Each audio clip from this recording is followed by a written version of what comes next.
আপনারা জানেন প্রতিষ্ঠা থেকেই র্যাব মাদকের বিরুদ্ধে জোরালো অভিযান পরিচালনা করে আসছে। মাননীয় প্রধানমন্ত্রীর মাদককে যে জিরো টলারেন্স নীতি বলেছেন মাদকের বিরুদ্ধে, এই প্রেক্ষাপটে আমরা মাদক বিরোধী বিভিন্ন অভিযান জোরদার করেছি। করোনাকালীন সময়েও আমরা মাদক বিরোধী অভিযান অব্যাহত রেখেছি।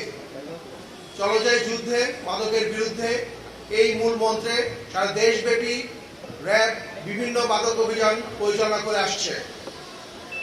মাননীয় প্রধানমন্ত্রীর জিরো টলারেন্স নীতির আলোকে আমরা বলতে চাই, কেউ আইনের ঊর্ধ্বে নয়। যারা এই মাদকের সাথে জড়িত হবে তাদের বিরুদ্ধে আমরা আইনানুগ ব্যবস্থা গ্রহণ করব। আপনারা জানেন গত ৩রা আগস্ট ২০২১ তারিখ রাতে রাজধানীর বসুন্ধরা এলাকা হতে মিশু হাসান ও জিসানকে র্যাব গ্রেফতার করতে সক্ষম হয়। গ্রেফতারকৃতদের জিজ্ঞাসাবাদে প্রাথমিকভাবে আমরা জানতে পারি রাজধানীর গুলশান, বাড়িধারা ও বনানী সহ বিভিন্ন এলাকায় পার্টি ও ডিজে পার্টির নামে বিভিন্নভাবে অনৈতিক কার্যক্রম পরিচালিত হয়। ফলশ্রুতিতে র্যাব গোয়েন্দা নজরদারি বৃদ্ধি করে। এরই ধারাবাহিকতায় র্যাব সদর দপ্তরের গোয়েন্দা শাখা ও র্যাব ১-এর একটি আভিযানিক দল গত ৪ আগস্ট দিবাগত রাতে রাজধানীর বনানী এলাকা হতে শামসুন নাহার স্মৃতি ওরফে স্মৃতিমণি ওরফে পরিমণি এবং নজরুল ইসলাম ওরফে রাজ সহ ৪ জনকে গ্রেফতার করতে সক্ষম হয়।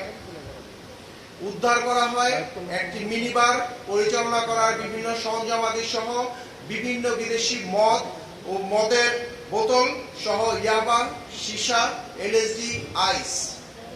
প্রাথমিক জিজ্ঞাসাবাদে গ্রেফতারকৃতদের কাছ থেকে চাঞ্চল্যকর তথ্য উদ্ধার করা হয়। গ্রেফতারকৃত শামসুন নাহার স্মৃতি ওরফে স্মৃতিমণি ওরফে পরিমণিকে জিজ্ঞাসাবাদে জানা যায় পিরোজপুরের একটি কলেজ হতে এইচএসসি অধ্যয়নরত অবস্থায় ওনার ঢাকায় আগমন ঘটে। ২০১৪ সালে তিনি প্রথম একটি ছবির মাধ্যমে চিত্রজগতে অন্তর্ভুক্ত হন। তিনি এই পর্যন্ত ৩০টি সিনেমা সহ ৫ থেকে ৬টি টিভিসিতে অংশগ্রহণ করেছেন। পিরোজপুর থেকে ঢাকায় এসে চিত্রজগতে দৃঢ় অবস্থানের পিছনে তিনি জানান নজরুল ইসলাম ওরফে রাজের একটি গুরুত্বপূর্ণ ভূমিকা ছিল। গ্রেফতারকৃত পরিমণি ২০১৬ সাল হতে অ্যালকোহলে আসক্ত হয়ে পড়েন। তার ফ্ল্যাট হতে বিভিন্ন ব্র্যান্ডের বিদেশি মদ উদ্ধার করা হয়। তিনি নিয়মিত অ্যালকোহল সেবন করতেন এবং মাত্রাতিরিক্ত অ্যালকোহল সেবনের চাহিদা মেটানোর জন্য তিনি নিজের ফ্ল্যাটে একটি মিনি বার স্থাপন করেন। এছাড়া তিনি তার বারে বিভিন্ন সময় পার্টি সহ বিভিন্ন ডিজে পার্টির আয়োজন করতেন। তার এই মিনি বারে বিভিন্ন সময় নজরুল ইসলাম, রাজ সহ বিভিন্ন ব্যক্তিদের যাতায়াত ছিল। তার এই মিনিবারে অ্যালকোহল সাপ্লাই সহ বিভিন্ন সহযোগিতা করে আসতো নজরুল ইসলাম ওরফে রাজ। গ্রেফতারকৃত নজরুল ইসলাম ওরফে রাজকে জিজ্ঞাসাবাদে জানা যায় সে ১৯৮৯ সালে খুলনার একটি মাদ্রাসা থেকে দাখিল সম্পন্ন করেন। পরবর্তীতে ঢাকায় গ্র্যাজুয়েশন সম্পন্ন করে বলে তিনি দাবি করেন। অতঃপর সে বিভিন্ন ব্যবসা বাণিজ্য ও ঠিকাদার কার্যক্রম শুরু করেন। পাশাপাশি সঙ্গীত জগতেও তার অনুপ্রবেশ শুরু হয়। তিনি রাজ মাল্টিমিডিয়া নামে একটি মাল্টিমিডিয়ার স্বত্বাধিকারী। তিনি বিভিন্ন নাটক প্রযোজনা সহ বিভিন্ন শোবিজ অঙ্গনে বিভিন্ন প্রযোজনা করেছেন।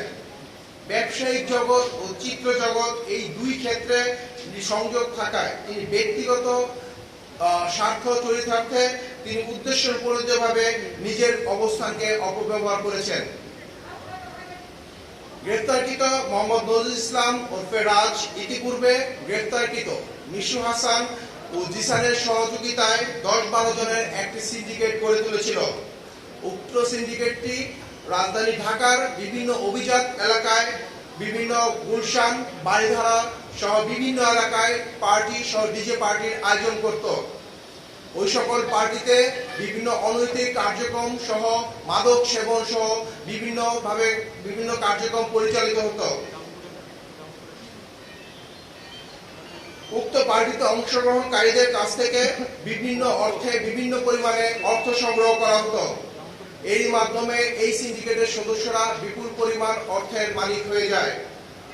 তাদের এই প্রতিটি পার্টিতে 15 থেকে 20 জন সদস্য অংশগ্রহণ করত এবং এইসব সিন্ডিকেটে থেকে যাদেরকে তারা বিভিন্ন ব্যক্তিবর্গদের তারা বিদেশে ট্রেজার ট্রিপ সহ বিভিন্ন ট্রিপের আয়োজন করত। এই পার্টি আয়োজনের ক্ষেত্রে আগত ব্যক্তিদের চাহিদা ও পছন্দ অনুযায়ী পার্টি সমূহে বিভিন্ন ব্যক্তিবর্গকে পাঠানো হতো। গ্রেপ্তারকৃত মোহাম্মদ নজরুল ইসলাম ওরফে রাজ এর সিন্ডিকেট সামাজিক যোগাযোগ মাধ্যমের অপব্যবহার করেছে। তাদের সুদূর পরিকল্পনায় অগ্রসর হয়ে এবং নিজেদের বিভিন্ন স্বার্থ চরিতার্থে তারা এই ধরনের কাজ করত বলে জানায়। গ্রেপ্তারকৃত রাজ মাল্টিমিডিয়ার কার্যালয়টি অনৈতিক কাজে ব্যবহৃত হতো। গ্রেপ্তারকৃত রাজ জানায় যে এই জাতীয় অবৈধ আয় হতে অর্থের নামে বেনামে বিভিন্ন ব্যবসা আমদানি, রেজার, বালু ভরাট ও ঠিকাদারি ও শোবিজ জগতে বিভিন্নভাবে উনি বিনিয়োগ করেছেন। তিনি বর্ণিত ব্যবসায় কয়েকজন অবৈধ অর্থের যোগানদান সম্পর্কে আমাদেরকে তথ্য দিয়েছেন। গ্রেপ্তারকৃতদের ব্যবসায়িক কাঠামোতেও অস্বচ্ছতা রয়েছে। গ্রেপ্তারকৃতদের বিরুদ্ধে আইনানুগ ব্যবস্থা প্রক্রিয়াধীন। ধন্যবাদ।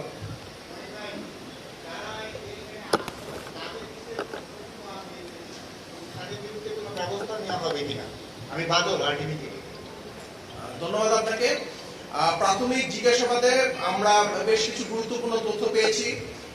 এই সকল পার্টি বা ডিজে পার্টিতে কারা অংশগ্রহণ করতেন এবং কারা বিভিন্নভাবে অনৈতিক কাজে লিপ্ত হতেন এই সংক্রান্ত আমরা বিভিন্ন তথ্য পেয়েছি। এই ধরনের তথ্যগুলো উদ্দেশ্যপ্রণোদিত কিনা সেটাও যাচাই বাছাই করা হচ্ছে। যাচাই বাছাই পরবর্তীতে তাদের বিরুদ্ধে প্রয়োজনীয় ব্যবস্থা গ্রহণ করা হবে। আমরা তদন্ত করছি, তদন্তের স্বার্থে এখন আমরা আপনাদেরকে বলছি না। মহিন ভাই, আমি আমার বাড়িতে কাজ করি, আমি হাফিজুর রহমান ভাই। এখানে কোন কোন মডেল এটার সাথে জড়িত আছে, আপনারা কি এখন পর্যন্ত কোনো লিস্ট পেয়েছেন কিনা? আমি একইভাবে বলতে চাই, এই সকল পার্টি বা ডিজে পার্টিতে কারা কারা অংশগ্রহণ করতেন তাদের সম্পর্কে আমরা কিছু তথ্য পেয়েছি। যেহেতু তথ্যগুলো আমাদেরকে আসামি কর্তৃক দেওয়া হয়েছে, এই সকল তথ্যগুলো উদ্দেশ্য প্রণোদিত কিনা একটু যাচাই বাছাই করার প্রয়োজন রয়েছে। এগুলো আমরা যাচাই বাছাই করছি এবং আমরা পরবর্তীতে তদন্ত করে আমরা আপনাদেরকে বিস্তারিত করতে পারবো। আচ্ছা, এই মাদকগুলো যারা সরবরাহ করতো, কারা করতো, তাদের বিরুদ্ধে কি ব্যবস্থা নেবেন? আমি আমার বক্তব্যে বলেছি যে এই মাদকগুলো যারা আমাকে সরবরাহ করতেন এদের মধ্যে নাজমুল ইসলাম রাজও একজন। পাশাপাশি আমরা আরো কিছু ব্যক্তিবর্গের তথ্য পেয়েছি যে এখানে কিন্তু মাদকের পরিমাণ কম নয়। এখানে তার মাদকের আমরা যেটা বলেছি 120টি বোতল আগে ব্যবহৃত পেয়েছি এবং স্মৃতিমণির বাসায়, যেটা পরিমণি, ওনার বাসায় আমরা 19টি বিদেশি বোতলও পেয়েছি। তো এই সংক্রান্ত বিভিন্ন তথ্য আমরা পেয়েছি। এদের মধ্যে রাজও একজন, পাশাপাশি আরো কিছু ব্যক্তির তথ্য আমরা পেয়েছি। আমরা আপনারা জানেন গতকালকে আমরা গ্রেফতার করেছি মিশু হাসান, জিসান, এদের কাছ থেকে এই সম্পর্কিত কিছু তথ্য সংশ্লিষ্টতা পেয়েছি। সামগ্রিকভাবে আমরা তদন্ত করে দেখছি, যেটা পরবর্তীতে আমরা আপনাদেরকে জানাতে পারবো। কি কি মামলা হবে? এখন পর্যন্ত আমরা যে তথ্যগুলো পেয়েছি, স্মৃতিমণি ওরফে পরিমণির বিরুদ্ধে মাদক নিয়ন্ত্রণ অধিদপ্তরের যে মাদক আইনে মামলা হবে। আমরা রাজের বিরুদ্ধে মাদক নিয়ন্ত্রণ আইন, পাশাপাশি আমরা কিছু ডিজিটাল কন্টেন্ট যেটা পর্নোগ্রাফি রিলেটেড পেয়েছি সেই সম্পর্কিত মামলা প্রক্রিয়াধীন। মহিন ভাই, আমি জয়নাল, আমি আনন্দ টিভিতে কাজ করি। আমার প্রশ্নটি হচ্ছে, রাজ মাল্টিমিডিয়া যেহেতু বিভিন্ন ধরনের অনৈতিক কাজ হতো, সেক্ষেত্রে কি এটি কি সিলগালা করা হবে কিনা? প্রাথমিক জিজ্ঞাসাবাদে আমরা জেনেছি নজরুল ইসলাম রাজ তার যে প্রযোজনার যে ক্যারিয়ার এটি শুরু হয় 2014 সালে। তখন তার নিজের নামে কোনো মাল্টিমিডিয়া ছিল না। সে বিভিন্ন নামে বেনামে বিভিন্ন নাটক সহ বিভিন্ন নাটক এবং মিডিয়া যে মুভি সেগুলো উনি প্রযোজনা করে আসছিল। পরবর্তীতে আমরা জেনেছি 2018 সালে তিনি এই রাজ মাল্টিমিডিয়াটি উনি কার্যক্রম শুরু করেন, যার মাধ্যমে তিনি ইতিমধ্যে 2টি সিনেমা প্রযোজনা করছেন। এবং এই রাজ মাল্টিমিডিয়ার যে অফিস আমরা পেয়েছি, সেই অফিসে আমরা নিয়মতান্ত্রিকভাবে গতানুগতিক যে নিয়ম র্যাব অভিযান পরিচালনা করার ক্ষেত্রে যে র্যাবের একটি গোয়েন্দা দল থাকবে, আভিযানিক দল থাকবে এবং র্যাবের ম্যাজিস্ট্রেট থাকবে, তাদের মাধ্যমে আমরা গতানুগতিকভাবে অভিযান পরিচালনা করেছি এবং এখন পর্যন্ত আমরা সেই মামলার সাথে এই অভিযানে যে তার অফিস সেটিও তার সাথে অন্তর্ভুক্ত আছে। পরিমাণে আসলে যাদের যাতায়াত ছিল তাদেরকে আইনের আওতায় আনা হবে কিনা? শোনা যাচ্ছে পরিমণির আসলে যাতায়াত ছিল তাদের আইনের আওতায় আনা হবে কিনা? আমরা শুনতে পাই না। মোহন ভাই, আমার একটা প্রশ্ন ছিল। আমি লিটন হায়দার, আমি বিডি নিউজে আছি। জি ভাই সরি, আমি একটু জানতে চাচ্ছিলাম, সেটা হচ্ছে যে আপনি বলেছেন যে পরিমণি উনি 2016 সাল থেকে মাদকাসক্ত, মানে মদের প্রতি তার একটা আসক্তি আছে। আমার প্রশ্নটা ছিল যে পরিমণি এবং রাজের যে মদগুলো উদ্ধার করেছেন, পরিমণির মাদক ব্যবহারের ক্ষেত্রে তার লাইসেন্স ছিল কিনা, মানে বৈধভাবে লাইসেন্স তার করার ক্ষেত্রে তার অনুমতি ছিল কিনা জানেন? আমরা পরিমণির এই অভিযান যে পরিচালনা করেছি, একইভাবে যেটা আমি বলছিলাম, একটি আইন সিদ্ধভাবে গতানুগতিক নিয়ম অনুযায়ী আমরা তার এখানে অভিযান পরিচালনা করেছি। আমাদের এখানে গোয়েন্দা দল ছিল, র্যাবের আভিযানিক দল ছিল এবং ম্যাজিস্ট্রেট ছিল। আমরা তার বাসায় অভিযান পরিচালনাকালীন সময়ে বিপুল পরিমাণ মাদক পেয়েছি, যেটা আসলে একটি লাইসেন্সে কভার করার প্রশ্নই আসে না। পাশাপাশি আমরা তার একটি লাইসেন্সের কপি আমরা পেয়েছি, যেটা আইন সিদ্ধ নয়, যেটা অনেক আগেই সেটা মেয়াদ উত্তীর্ণ ছিল। তো আমরা যে তার লাইসেন্সের যে কপিটি পেয়েছি সেটা মেয়াদ উত্তীর্ণ ছিল এবং সেটা আইন সিদ্ধ ছিল।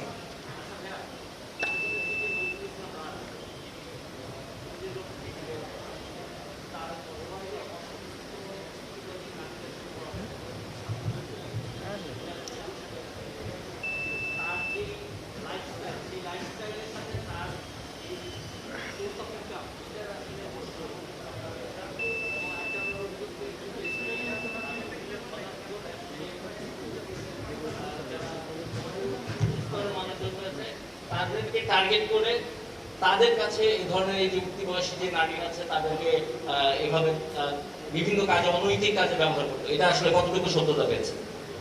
ধন্যবাদ আপনাকে। আপনার মতো আমরাও বিভিন্ন সামাজিক যোগাযোগ মাধ্যমে, বিভিন্ন গণমাধ্যমে শুনেছি যার বিভিন্ন অনৈতিক কার্যকলাপের কথা। পাশাপাশি সে ব্যবসার সাথে তার শৈল্পিক অঙ্গনকে সে সম্মিলিতভাবে সে বিভিন্ন অনৈতিক কার্যক্রম পরিচালিত করে আসছিল। সে বিভিন্ন ব্যক্তিবর্গকে, যারা উচ্চাকাঙ্ক্ষী ছিল, যারা উচ্চবিলাসী ছিল, তাদেরকে মিডিয়া জগতে পপুলার করার ক্ষেত্রেও তার অনেক অবদান ছিল। এই কাজটি সে কিছু কিছু ক্ষেত্রে নৈতিকভাবে এবং অনৈতিকভাবে করেছে, এই সম্পর্কিত আমরা তথ্য পেয়েছি। পাশাপাশি তাকে জিজ্ঞাসাবাদেও আপনার যে বক্তব্য সে অনুযায়ী তাকে জিজ্ঞাসাবাদেও আমরা বিভিন্ন তথ্য পেয়েছি, যে বিভিন্ন উঠতি বয়সী যারা নিজেদেরকে সফল হতে চায় বা উচ্চাকাঙ্ক্ষী যারা মিডিয়া জগতে নিজের অবস্থান তৈরি করতে চায়, তাদেরকে সে তাদের স্বার্থ চরিতার্থে সে সহযোগিতা করেছে, এরকম বিভিন্ন তথ্য আমরা পেয়েছি। পাশাপাশি আমরা তার কাছ থেকে যে ডিজিটাল কন্টেন্ট জব্দ করেছি, সেখানে আমরা যেটা আমরা আপনাকে বলেছি যে তার বিরুদ্ধে আমরা ডিজিটাল পর্নোগ্রাফি অ্যাক্টে তার বিরুদ্ধে মামলা প্রক্রিয়া দিই। বিভিন্ন ধরনের অবৈধ বা অনৈতিক কিছু আমরা ভিডিও বা কিছু কন্টেন্ট পেয়েছি, যেটা আমাদের তদন্তের সাথে এখন আমরা আপনাদেরকে বলছি না, বাট তার এই সকল যে কৃতকর্ম বা অনৈতিক কার্যক্রম, এগুলোর বিরুদ্ধে আমরা আইনানুগ ব্যবস্থা নিচ্ছি এবং এগুলো সবকিছুই আমরা মামলার আওতায় নিয়ে আসছি। মহিন ভাই, আপনি বলেছেন যে জিসান, নজরুল, মিশুর নেতৃত্বে 10 থেকে 12 জন একটি সিন্ডিকেট তৈরি করেছে, যারা হচ্ছে রাজধানীর আবিজাত এলাকায় পার্টি করে, এখানে বিভিন্ন জনকে নিয়ে যাওয়া হয়, এর মাধ্যমে অর্থ উপার্জন হয়।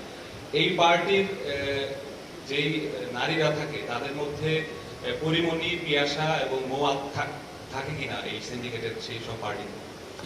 আমরা তাদেরকে যেটা বলতে চেয়েছি সেটা হচ্ছে যে আমরা, অনেকের প্রশ্ন থাকতে পারে যে আমরা এখানে কেন অভিযান চালালাম। আমাদের মেইন সূত্রটি ছিল, আমরা গত 3রা আগস্ট যে জিসান এবং মিশু হাসানকে গ্রেফতার করেছি, তাদের কাছ থেকে সুনির্দিষ্ট অভিজাত এলাকার কিছু সুনির্দিষ্ট বারের সন্ধান পেয়েছি, কিছু ফ্ল্যাটের সন্ধান পেয়েছি, যেখানে অবৈধ ভাবে মিনি বারের মাধ্যমে অবৈধ কার্যক্রম পরিচালনা করে আসছিল, মাদক নেওয়া হচ্ছিল এবং বিভিন্নভাবে ডিজে সহ বিভিন্ন পার্টির আয়োজন করা হচ্ছিল। এর মধ্যে আমরা এই সূত্র ধরেই আমরা এই অভিযান পরিচালনা করেছি।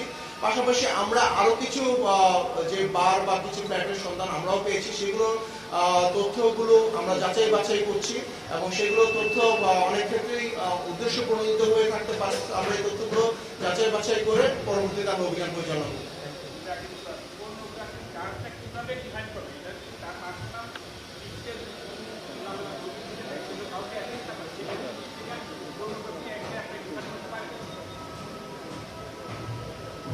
সেটা পারেন? আমরা তো এটাতে কাউকে তো সে ব্ল্যাকমেল করে নাই যে এই পণ্যগুলোকে কাউকে দিয়ে সেটা করছে, কিন্তু তার কন্টেন্ট যেটা পাইছেন এটা একদম শুধু যদি তার পিসিতে তার মোবাইলে তার ঘরে যখন লোকের ছবি থাকে সেটা কোনো এই অফেন্সের একটা পড়ে কিনা? প্রাথমিক জিজ্ঞাসাবাদে বা বিভিন্ন অভিযুক্তের বক্তব্য অনুযায়ী, পাশাপাশি মিশু হাসান এবং জিসানের বক্তব্য অনুযায়ী আমরা জেনেছি তার মোবাইলে বা তার কাছে যে বিভিন্ন সময়ে বিভিন্ন উঠতি বয়সী মানুষের কন্টেন্ট ছিল, এই কন্টেন্টগুলো সে উদ্দেশ্য প্রণোদিতভাবে, আমি আমার বক্তব্যে বলেছি উদ্দেশ্য প্রণোদিতভাবে সে ব্যবহার করেছে বিভিন্ন সময়, যেটা অনেক ক্ষেত্রেই তার নিজের স্বার্থ চরিতার্থে, অনেক ক্ষেত্রেই কোনো ইন্ডিভিজুয়ালি কারো স্বার্থ চরিতার্থে ব্যবহার করা হয়েছে। সেই ক্ষেত্রে আমাদের যারা আইনজ্ঞ আছে, এটা আইন সিদ্ধ কিনা তারা এটা পর্যালোচনা করেছে। এই পর্যালোচনার প্রেক্ষিতে আমরা তাদের বিরুদ্ধে এই অভিযোগ থানায় উপস্থাপনের মাধ্যমে তাদের বিরুদ্ধে মামলা দায়ের করা হয়। পার্টিকুলারলি পরিমণিটা তো আপনার একটা ভিকটিম লাগবে, এরকম ভিকটিম পাইছেন আপনারা?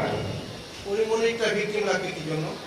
এগুলো যদি পর্নোগ্রাফি করে, আমরা পরিমণির বিরুদ্ধে কোনো পর্নোগ্রাফি অ্যাক্ট বলা হয়নি। পরিমণির বিরুদ্ধে বলা হয়েছে মাদক নিয়ন্ত্রণ অধিদপ্তরের যে আইন, সেটা অনুযায়ী মামলা দায়ের করা হচ্ছে।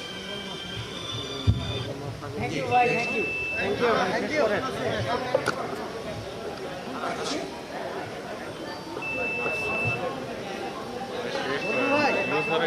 হ্যাঁ বুলবুল ভাই, মহিন ভাই, এই যে রাজের বিষয়টা একটু ক্লিয়ার হওয়ার জন্য আমার একটা প্রশ্ন। আপনি বলেছেন যে উদ্দেশ্য প্রণোদিত ভাবে সে পর্নোগ্রাফি কন্টেন্ট গুলো তৈরি করতো, এটা কি কন্টেন্ট তৈরি করতে কি বলছি? না? আচ্ছা, তার পিসিতে পাওয়া গেছে, এগুলো কি তার বাণিজ্যিক উদ্দেশ্য ছিল না ব্ল্যাকমেইলিং ছিল? সেটাই আমরা বলেছি যে প্রাথমিকভাবে আমরা জিজ্ঞাসাবাদে তার যে বিভিন্ন বক্তব্য আমরা পেয়েছি, সেটি সে যেগুলো বলেছে তার বক্তব্যের সাথে যারা ভুক্তভোগী তাদের বক্তব্য যাচাই বাছাই করা হচ্ছে।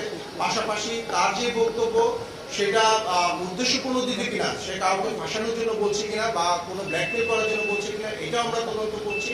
এই তদন্ত করার পরে সার্বিকভাবে আমরা আপনাদেরকে বিস্তারিত বলতে পারবো এবং সার্বিকভাবে প্রমাণ হওয়ার পরেই তার বিরুদ্ধে আমরা মামলা রুজু করবো। মহিন ভাই, আমি সাদ্দাম হুসাইন। পরিমণির বাসায় যে মাদক দ্রব্যগুলি পাওয়া গেছে, এতে মনে হচ্ছে তার বাসাও একটা মিনি বার হিসেবে ইউজ হতো। এক্ষেত্রে আপনারা গতকাল থেকে এখন পর্যন্ত যে প্রাথমিক জিজ্ঞাসাবাদ করেছে, সেখানে কি পরিমণি আপনাদের কাছে এটা স্বীকার করেছে কিনা যে বিভিন্ন সময় তার বাসায় এই ধরনের মাদকের পার্টি হতো কিনা? আমি আপনাদেরকে বলেছি, আমার বক্তব্যেই বলেছি যে আমরা তার বাসায় যে একটি মিনি বার পেয়েছি, যেটা আইন সিদ্ধ নয়। কারো ব্যক্তিগত বাসায় একটি মিনি বার থাকতে পারে না। তার এই যে তার বাসায় যে মিনি বার থাকাটা, এটা আইন সিদ্ধ নয়।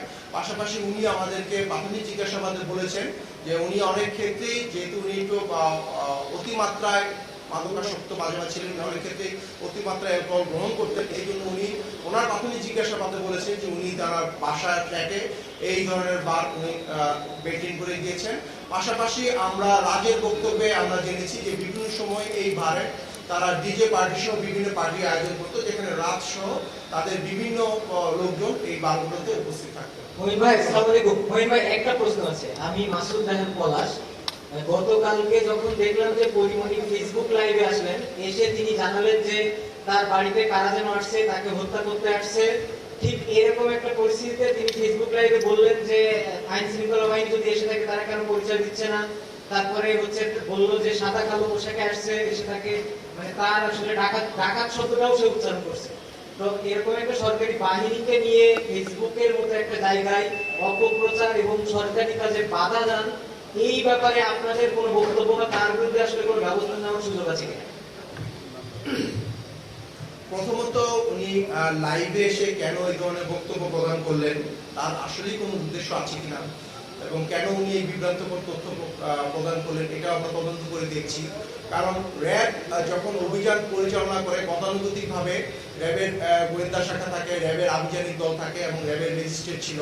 এবং আপনারা গণমাধ্যমের মাধ্যমে দেখেছেন যে এখানে র্যাবের ইউনিফর্ম পরা লোক ছিলেন, গোয়েন্দা শাখার লোক ছিলেন, সবাই ছিলেন। তো প্রাথমিকভাবে আমরা মনে করি যেহেতু উনি সংক্ষুব্ধ ছিলেন, উনি ভীত সংস্তব্ধ ছিলেন, এই ক্ষেত্রে হয়তো উনি বিভিন্ন কথা বলে থাকতে পারেন, যেটা আমরা যাচাই বাছাই করছি এবং এইটা তদন্ত সাপেক্ষে আমরা প্রয়োজনীয় ব্যবস্থা গ্রহণ করব। ভাই আমি একটা প্রশ্ন করতে চাচ্ছি মনে ভাই যে এই পরিমণি নেতৃত্বাধীন এই চক্রের হাতে এখন পর্যন্ত কতগুলো মানুষ ভিকটিম হয়েছে বা ব্ল্যাকমেইলিং এর শিকার হয়েছে? আমি যেটা আপনাদেরকে বক্তব্য বলেছি যে পরিমণির চক্রগুলি নিয়ে আমরা বলেছি নজরুল ইসলাম, রাজ, তারপরে জিসান, মিশু, এই একটি সংঘবদ্ধ চক্র ছিল যারা বিভিন্ন সময় এই ধরনের অপকর্ম করত, পার্টির নামে বা বিভিন্ন ডিজে পার্টির মাধ্যমে অনৈতিক কার্যকলাপ করত। এই চক্রে আমি বলেছি যে অলরেডি 10 থেকে 12 জন রয়েছে। এই চক্রকে আমরা বিভিন্নভাবে তাদেরকে গোয়েন্দা জালে আটকে তাদেরকে গ্রেফতারের চেষ্টা করছি। পাশাপাশি এই চক্রের মাধ্যমে কেউ প্রতারিত হয়েছে কিনা এই সম্পর্কে বিভিন্ন তথ্য আমরা পেয়েছি। আমি বারে আপনাদেরকে বলছি যে এই তথ্যগুলো উদ্দেশ্য প্রণোদিত কিনা বা কারো স্বার্থ চরিতার্থ করার জন্য কিনা, এটার জন্য আমাদের তদন্ত প্রয়োজন। এই তদন্তগুলো আমরা করছি। এই তদন্ত পরবর্তীতে আমরা আপনাদেরকে ডিটেইলস বলতে পারবো। আরেকটা প্রশ্ন লাস্ট আছে। কোশ্চেন। হ্যাঁ, আরেকটা কোশ্চেন হচ্ছে মহিন ভাই, যে আপনারা যখন এই পরিমণির বাসা থেকে বিভিন্ন মাদক দ্রব্য উদ্ধার করেছেন, এর মধ্যে আমরা দেখতে পেয়েছি যে অতি সম্প্রতি যে মাদকটি আমাদের দেশে এসেছে এলএসডি এবং আইস, এই ধরনের মাদকও রয়েছে। তো আপনারা তদন্তে কি পেয়েছেন? এই মাদকগুলোতে সে কতদিন ধরে আসক্ত বা কাদের কাছ থেকে সে এগুলো সংগ্রহ করত? ধন্যবাদ। ধন্যবাদ আপনাকে। আমি প্রথমে আমার বক্তব্যে বলেছি যে নায়িকা পরিমণি উনি 2016 সাল থেকে উনি নিয়মিত মাদক সেবন করতেন এবং পরবর্তীতে বিভিন্ন সময়ে উনি বিভিন্ন ধরনের মাদক সেবন করেছে এবং এটাই হচ্ছে বক্তব্য। ওনার বাসায় আমরা যা পেয়েছি এটি উপস্থাপন করে উনি বলেছেন যে এটা বাসায় ছিল। Last question. আমি রাখা গ্লোবাল টেলিভিশন থেকে। আপনি বলছিলেন যে পরিমণি এবং রাজে তারা যে এই মাদক পেয়েছেন এবং যে পার্টির আয়োজন করতো সেটার ফান্ডিং কারা করতে, এরকম কোনো তথ্য আপনারা পেয়েছেন কিনা? আমি আপনাকে বলেছি যে এই সকল যে পার্টি আয়োজন করা হতো, এই সকল পার্টি থেকে বিপুল পরিমাণ অর্থ তারা উপার্জন করতো। রাজ সহ যে সিন্ডিকেটটি আমরা বলেছি, জিসান, মিশু হাসান, এই চক্রটি বিপুল পরিমাণ অর্থ তারা সংগ্রহ করতো এবং যেটা পরবর্তীতে তারা বিভিন্ন ব্যবসার কাজে ব্যবহৃত করতো। এই চক্রের যারা বিভিন্নভাবে তাদেরকে অর্থ দিয়েছে, আমি সেটাও বলেছি যে তারা বলেছে যে তারা কাদের কাছ থেকে অর্থ নিত এবং কারা এখানে সংশ্লিষ্ট ছিল। এই সংক্রান্ত তথ্য আমরা পর্যালোচনা করছি, পরবর্তীতে আমরা আপনাদেরকে বলবো।